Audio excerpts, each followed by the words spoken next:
Uncle Nearest, the Black-owned and woman-owned whiskey brand, which was named as the fastest growing whiskey in U.S. history, according to Forbes, is being sued. And I'm not a lawyer, but I read the documents, so let me tell you why the financial company says that Uncle Nearest owes them over $100 million, and why the Uncle Nearest company has replied saying, yes, we do owe y'all, but we told y'all that, and it's not our fault. Let's talk about it. So for context, Uncle Nearest is a whiskey brand that was founded in 2017 by a husband and wife duo named Fawn and Keith Weaver, and the brand's name comes from a former enslaved man named Nathan Nearest Green, who was the first known African-American master distiller and the one who taught Jack Daniels how to make whiskey. Okay then. So from 2017 until now, the company has had massive success. It's currently found in over 30,000 stores, bars, hotels, and restaurants in over 50 US states and 12 countries. And now they've been hit with this lawsuit. So in July of this year, Farm Credit Mid-America, which is a lending company, filed a lawsuit against Uncle Nearest alleging a few things, and I'm going to highlight the main three.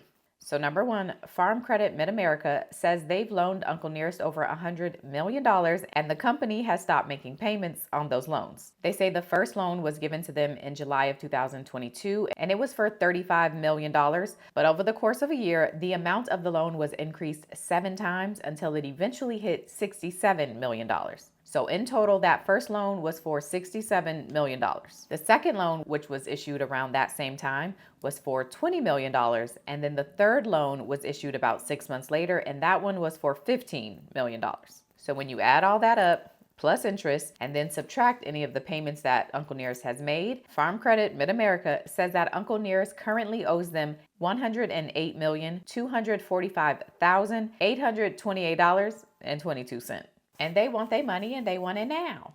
Okay, reason number two that Farm Credit is suing Uncle Nearest is because they say the only reason they agreed to loan Uncle Nearest all of this money is because they told them they had a bunch of barrels of whiskey in inventory that could be used as collateral. But the problem, according to Farm Credit, is that Uncle Nearest lied about how much inventory they actually had. Follow me. So according to the paperwork, Farm Credit agreed to keep increasing that first loan because Uncle Nearest told them that they had 77,000 barrels of whiskey on hand. And so the agreement with collateral is that if Uncle Nearest ever stops making their payments for the loan, Farm Credit can pull up and grab those 77,000 barrels of whiskey. But now that it's come time to pull up because Uncle Nearest isn't paying their loan, Farm Credit has learned that Uncle Nearest doesn't actually have all those barrels of inventory. They have about $21 million less than that, and Farm Credit is not happy. All right, moving on to reason number three that Farm Credit is suing, and it's because, according to them, Uncle Nearest agreed to use about $2 million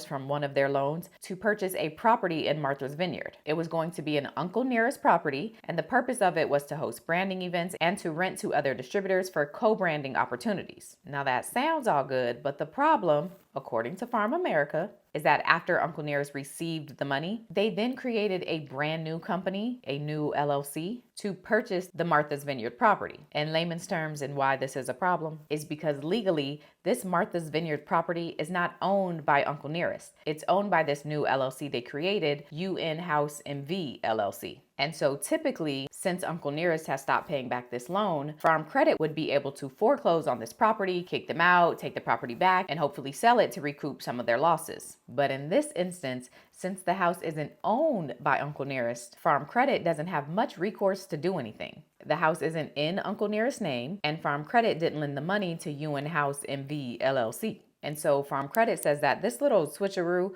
was a violation of their agreement, and that's why they're suing. Hopefully that made sense. So that's their lawsuit, and Uncle Nearest has responded. Regarding the $21 million inventory discrepancy, the Uncle Nearest team says, yes, we did give y'all the wrong numbers, but it's not our fault. Our former chief financial officer, who has now been fired, is the one who gave y'all those numbers. And instead of y'all verifying what he told y'all, y'all just took his word and gave us $1 million. Y'all bad.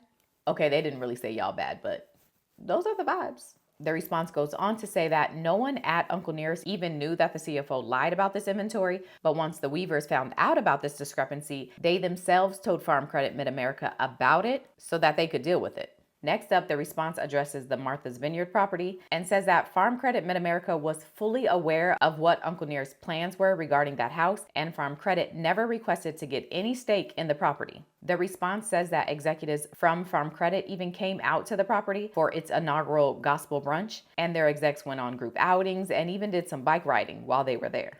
And lastly, the response says that Uncle Nearest has made some payments towards these loans. They know they owe them, and in 2024, they paid almost $9 million towards the loan, and so far in 2025, they've paid $7.5 million. According to Uncle Nearest, the only reason that they stopped is because they hired a third-party financial firm that Farm Credit approved of, and that third-party firm told Uncle Nearest to stop making payments while they sorted out all these issues regarding the previous CFO. The Uncle Nearest team says that they even voiced that they wanted to keep making payments towards this loan, but Farm Credit was fully aware of the recommendation from this third-party firm, and they agreed to the pausing of the payments. And so Uncle Nearest is now confused as to how they're claiming payments haven't been made, but they knew the payments were going on pause. So that's their response. And the overall request from Farm America, outside of them wanting their money back, is for the judge to place a receiver at the head of the Uncle Nearest company. And the receiver is basically someone to take over the company while this gets settled.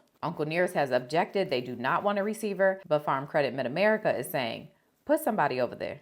In addition to the legal response that Uncle Nearest filed, Fawn Weaver, one of the CEOs, also made an Instagram video. The first to speak seems right until someone comes forward and cross-examines.